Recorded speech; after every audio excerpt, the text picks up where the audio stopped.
Political reflections, a tweet from Moby Dick at Sea. The full terror of the voyage must be kept withdrawn into the obscure background. Robert Mugabe, I was in a Twitter conversation this morning, I said, is an intellectual, an old one, I admit, but he's still an intellectual.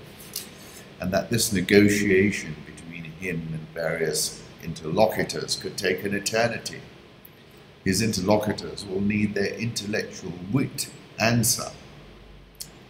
Then Troll Colours responded, intellectual versus the bullet, the classic battle. And I responded by saying, I don't think the bullet is an option here. Mugabe is seen meeting with the Zimbabwean Defence Force commander and South African envoys at the State House this evening. That was yesterday.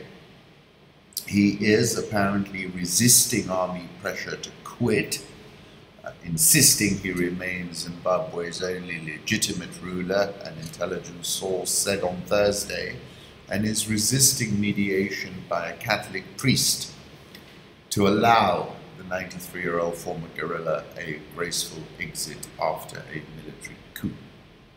Zimbabwean intelligence reports seen by Reuters suggest that the former security chief Emmerson Mnangagwa, who was ousted as vice president this month, has been mapping out a post-Mugabe vision with the military in opposition for more than a year.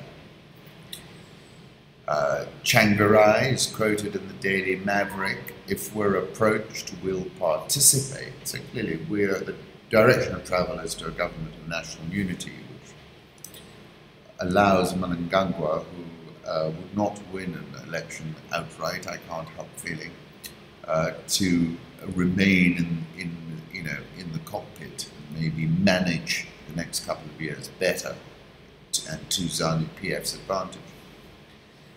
Zimbabwe's army mounted a coup against Robert Mugabe. This is The Economist. Few Zimbabweans relish the idea of the army replacing one blood-soaked tyrant with another. It's a horrible little country, lamented one leading opposition politician just hours before the coup. After 37 years of Mugabe's rule, the country's citizens deserve a chance to choose their leaders freely and fairly. They're not going to get it, not this time.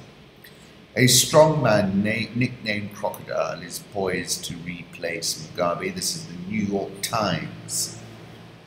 The son of farmers, he was a hardened freedom fighter by 16, trained as a lawyer, and rose to become chief of his new country's fearsome intelligence service.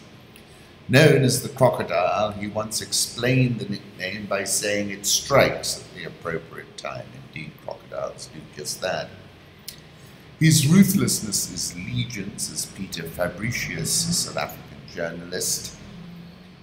Fear about his association with some of the Mugabe-era's low points. Mnangagwa was accused of orchestrating a crackdown in the 1980s in which thousands of members of Ndebele, the ethnic group, were killed. There is a healthy dose of trepidation because they know that the man who might take over is not Mr. Democracy.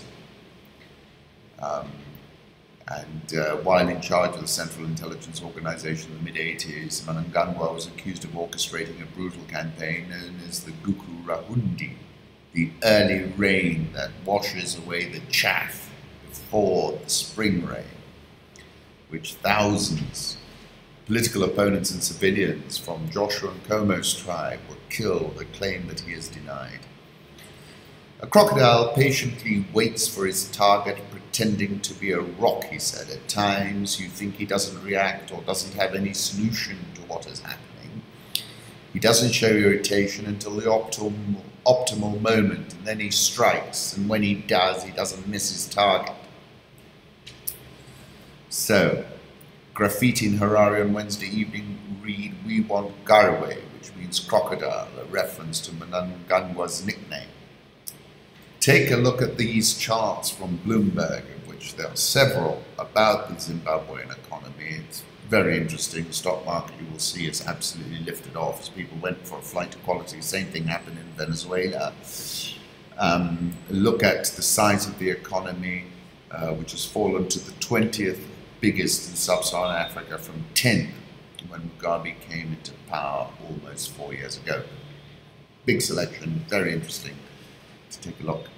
And this goes back to what I was quoting Hunter S. Thompson, that was July last year. Countries like Zimbabwe feel like they are right at the edge. The edge, there is no honest way to explain it, because the only people who really know where it is are the ones who have gone over.